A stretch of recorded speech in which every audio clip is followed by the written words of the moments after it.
जय हिंद दोस्तों, कैसे हैं आप लोग। आज की इस वीडियो में हम आपको बताएंगे बिहार में बहुत ही अच्छी वैकेंसी आ चुकी है, जैसे कि अमीन के पोस्ट पे, कलर के पोस्ट पे, कनुंगो के पोस्ट पे। उसके बाद जो है यहाँ पर मैं आपको बताना चाहता हूँ असिस्टेंट सेटलमेंट ऑफिसर के पोस्ट पर वैकेंसी आई हुई है।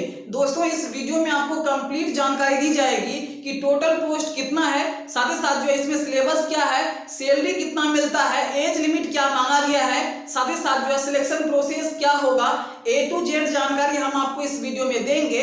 इसलिए इस वीडियो को जो है लास्ट तक देखना जरूरी है। तो चलिए शुरू करते हैं। दोस्तों सबसे पहले देखिए, यहाँ पर मैंने लिखा हुआ है बिहार BLRS अमीन क्लर्क कनुंगो असिस्टेंट सेटलमेंट ऑफिसर रिक्रूटमेंट 2022। यहाँ पर आप देख सकते हैं टोटल पोस्ट कितना है, 2506 है, मतलब 2506 है, यानी 2500 से प्लस टोटल पोस्ट है। क्या है, 2500 से प्लस जो है टोटल पोस्ट है, यहाँ पर आप देख सकते हैं। इसके बाद अप्लाई डेट की बात करें तो यहाँ पर आप देख सकते हैं अप्लाई जो होगा 27 सितंबर से शुरू हो जाएगा और 21 अक्टूबर 2022 तक चलेगा, यानी कि इसी महीने जो है 27 तारीख से जो है आवेदन शुरू हो जाएगा और यह जो है अगले महीने जो है 21 तारीख 10वां महीना 2022 तक चलेगा, यानी कि अगले महीने 21 तारीख तक जो है इसका अप्लाई का लास्ट डेट रखा गया है। यहाँ तक क्लियर है। इसके बाद इसमें जो पेमेंट कितना लगने वाला है, इसमें पेमेंट 0, यानी कि इस फॉर्म को भरने के लिए कोई भी पेमेंट नहीं देना है। कहीं से भी आप फॉर्म फिलअप करेंगे तो आपको एक भी पेमेंट नहीं देना है। इसके बाद जो है एज लिमिट की बात करें तो यहाँ पर आप देख सकते हैं 1/1/2022, यानी कि यहाँ पर आप देख सकते हैं 1 जनवरी 2022 तक में।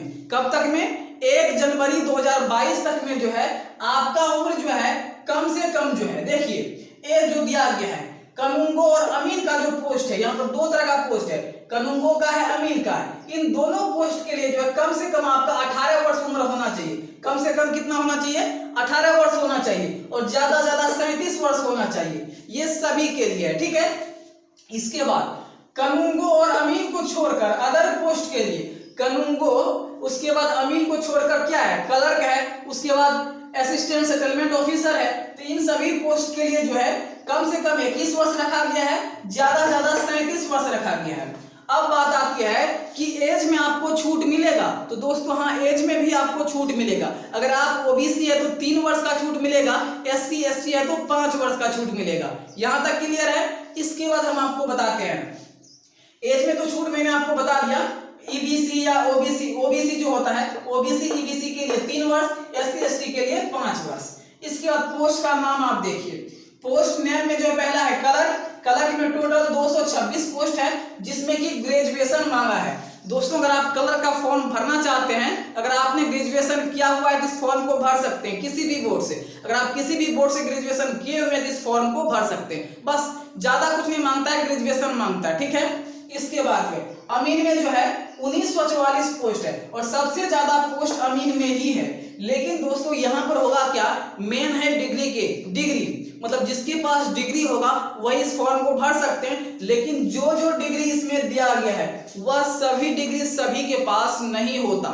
लेकिन ऊपर वाला जो क्लर्क का जो है इसमें सभी के पास वो डिग्री होता है, यानी ग्रेजुएशन जिसका क्लियर है तो 10th 12th तो क्लियर ही होगा, उसके बाद ग्रेजुएशन है, फॉर्म भर सकता है। लेकिन इंजीनियरिंग का जो बात आती है, इंजीनियरिंग का जो बात आता है ये सभी का नहीं होता, ठीक है।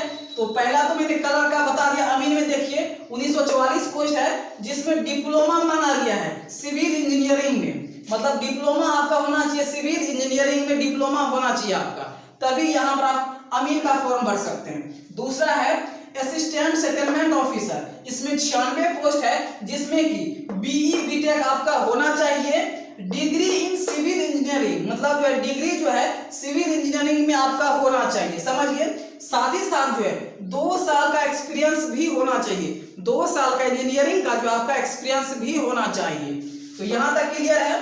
इसके बाद कनुंगो के जो पोस्ट है, कनुंगो का जो पोस्ट है इसमें 240 पोस्ट है और इसमें जो है डिप्लोमा इन सिविल इंजीनियरिंग, मतलब जो है सिविल इंजीनियरिंग जो है डिप्लोमा से मांगा गया है। साथ ही साथ जो है इसमें भी 2 साल का एक्सपीरियंस मांगा है।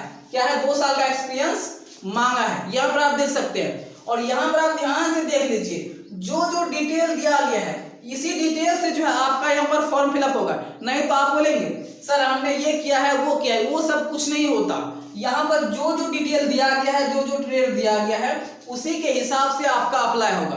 समझ गए? यहाँ तक क्लियर है? इसके बाद वेबसाइट की बात करें तो www.lrc.bih.nic.in, मतलब इस वेबसाइट से जो है आप ऑनलाइन आवेदन कर सकते हैं। यहाँ तक क्लियर है?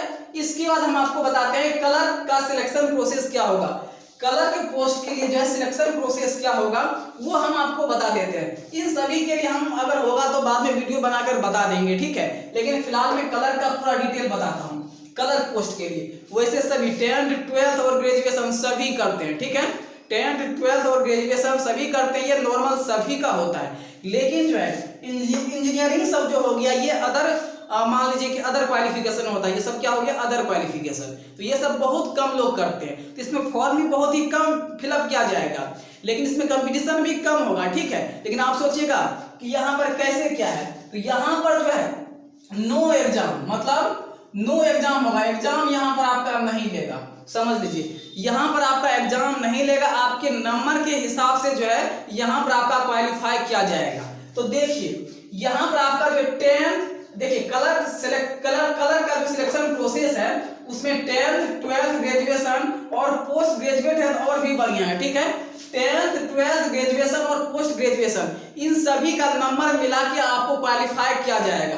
अब देखिए कैसे किया जाएगा, इन सभी का जो परसेंटेज होगा उन सभी का जो है यहाँ पर क्वालिफाई किया जाएगा। देखिए 10th का 10% लेगा, देखिए 10th का जो 10% होता है वो 10th से 10%, 12th से 15%, ग्रेजुएशन से 70% और पीजी से 5%। यहाँ पर आप नहीं समझे होंगे, चलिए हम आपको बताते हैं। दोस्तों यहाँ पर हमने एग्जाम्पल के लिए कुछ ऐसा लिखा हुआ यहाँ पर आप देख सकते हैं, जैसे कि 10th होता है आपका, 10th में कितना नंबर का एग्जाम होता है 500 का। अब मान लीजिए 500 में आपका 350 नंबर आया, कितना आया 350 नंबर, तो 350 का जो है 10% कितना होता है 35 नंबर, तो यहाँ पर आपका 35 नंबर काउंट किया जाएगा, ठीक है।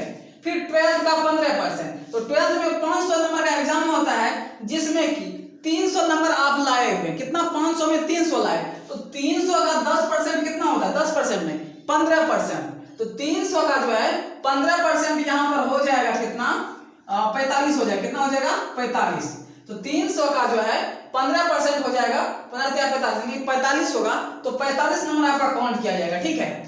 ग्रेजुएशन में जो है आपका 70%, यानी कि 800 का एग्जाम होता है मान लीजिए, तो 800 में जो है 600 नंबर आपको मिला है, तो 600 का जो है 70% कितना होता है, 600 का 70% कितना होता है 420 होता है, तो 420 नंबर यहाँ पर आपका काउंट किया जाएगा, ठीक है। फिर पीजी, अगर आप पोस्ट ग्रेजुएट भी किए हुए हैं तो पोस्ट ग्रेजुएट से भी 5 नंबर काउंट किया जाएगा। देखिए 5 नंबर में 5% काउंट किया जाएगा। देखिए 1000 का मान लीजिए एग्जाम होता है, मान लीजिए सिर्फ, ठीक है, तो 1000 का एग्जाम होता है, 1000 में आपको कितना मिला है 700 मिला है, तो जो 700 नंबर मिला है 700 का जो 5% कितना होता है, 700 का 5% कितना होता है 35 होता है, तो यहाँ पर आपका 35 नंबर जो है काउंट किया जाएगा।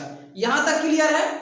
अब देखिए 35, 45, 420 और 35, इस सब को, इन सभी नंबर को जोड़ा जाएगा, इन सभी नंबर को क्या जाएगा जोड़ा जाएगा, जोड़ के टोटल कितना हुआ 520 हुआ। अब देखिए 520 आपको मान लीजिए कि आपको कितना नंबर मिल गया 520 मिल गया। इसी तरह का जो है जिसको ज्यादा नंबर आया होगा तो ज्यादा नंबर मिलेगा, जिसको जिस सब्जेक्ट में जैसा जैसा नंबर मिला होगा, किसी का 520 आएगा, किसी का 420 आएगा, किसी का 620 आएगा, इस तरीके से जो है नंबर आएगा, ठीक है, जिसका जितना ज्यादा होगा। तो इसमें आप समझ लीजिए कि जो भी फॉर्म फिलअप किया जाएगा जिसका सबसे हाईएस्ट होगा उसी का यहाँ पर रिजल्ट बनेगा। समझ गए यहाँ तक?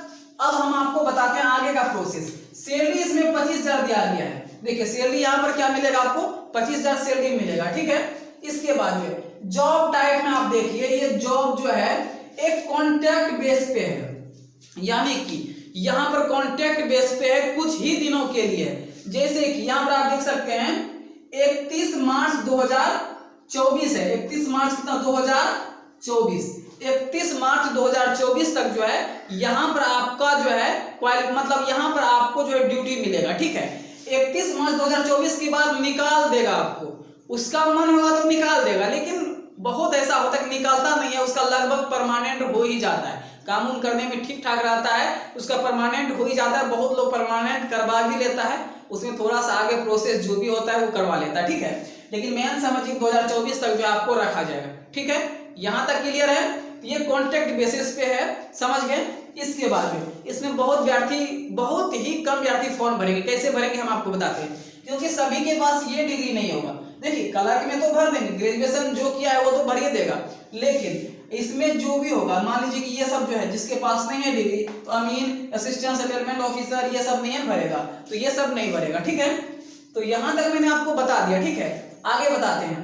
यहाँ पर वैकेंसी का देखिए 2506 वैकेंसी का 3 गुना जो है काउंसलिंग के लिए आपको लिया जाएगा।